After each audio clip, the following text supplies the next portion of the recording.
Let's just dive right in because today we are going to completely dismantle the biggest myths you've ever been told about self-assurance. We're going to master the art of true confidence. If you've ever felt like your nerves or maybe just a lack of self-belief has held you back from a big goal, well, you are exactly where you need to be. We're going to break down exactly what confidence actually is, where it comes from, and give you a highly effective, totally practical toolkit to start building it today.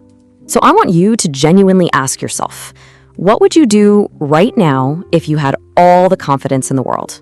Like, really imagine your ultimate goal. Is it asking for that raise you were promised 6 months ago?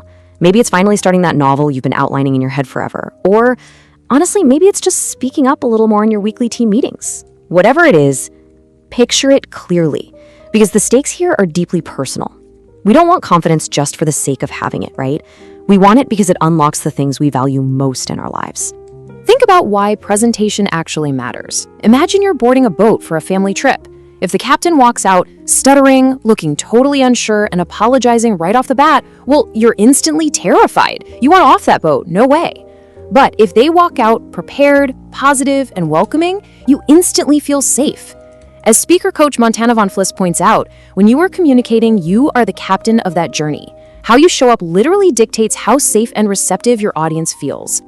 Here's our roadmap for today's masterclass. First up, the confidence myth. Then, redefining true confidence. After that, we'll cover physical performance in the outer game, shift to the psychological roots in the inner game, and finish things off with your silent sentence. All right, part 1, the confidence myth, busting extroverted stereotypes. For so long, society has falsely viewed confidence as this magical, innate feeling that's just exclusively reserved for loud, incredibly outgoing extroverts. We tend to think if we aren't naturally bubbly or dominating, we just simply aren't confident. But that is fundamentally flawed. True confidence is absolutely not arrogance. It's not about being the loudest person in the room, and it for sure isn't about stepping on people's toes or dominating the conversation. In fact, true confidence is really about being rooted in who you actually are. When you're truly confident, you actually become far less self-absorbed. Because you aren't obsessing over how you're coming across, you finally have the mental bandwidth to really pay attention to the people around you. Moving on to part 2, redefining true confidence. Action before feeling.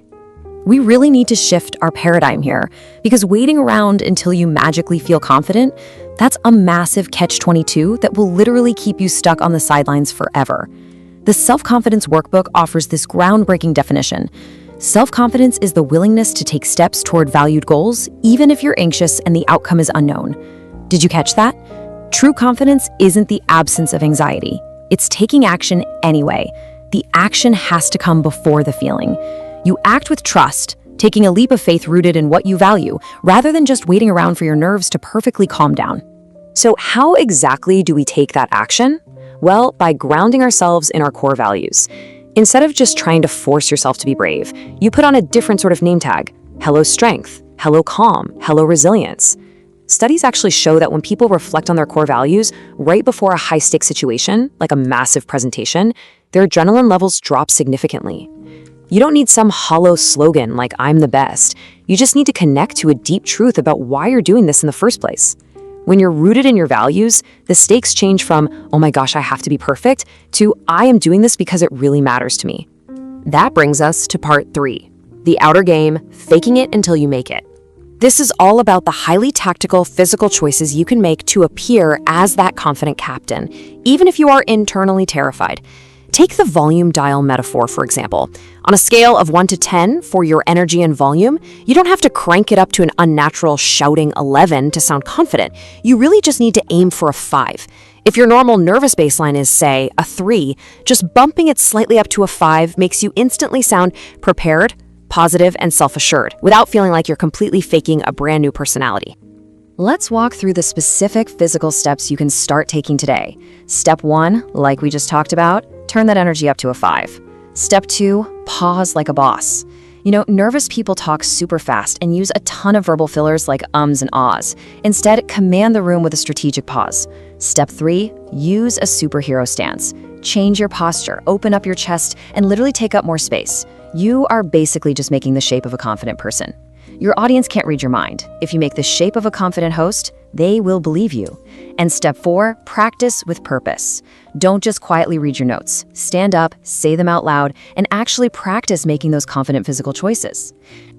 All right, part 4, the inner game, a guide for introverts and deep thinkers. While the outer game is all about the shape you make for others, the inner game is about your internal psychology. This is the crucial work necessary to nurture genuine, unshakable confidence, especially if your social battery drains quickly. As author Susan Cain points out, there's zero correlation between being the best talker and having the best ideas.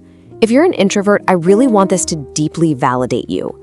Your traits, like deliberate processing, deep thinking, careful observation, these are absolute superpowers in the workplace. You don't have to change your core personality to have incredible value.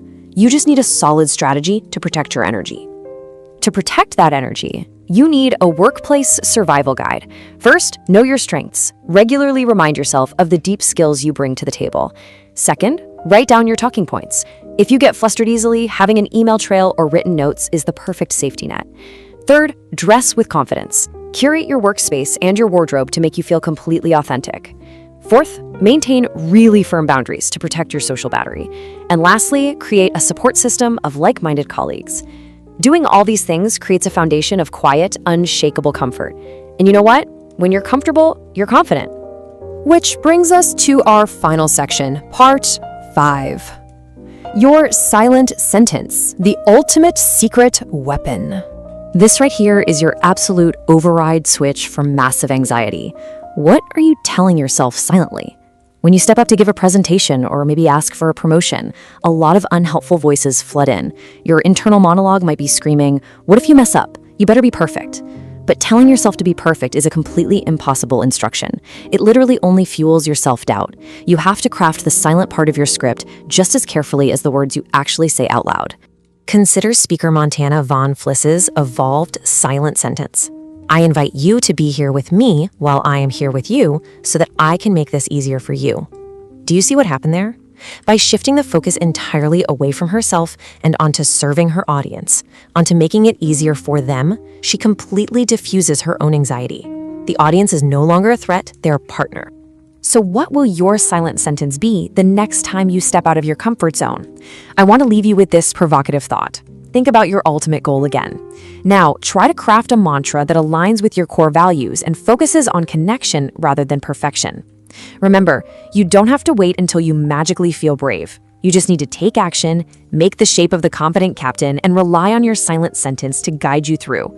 Grab this toolkit and apply it to your next big leap. You've absolutely got this.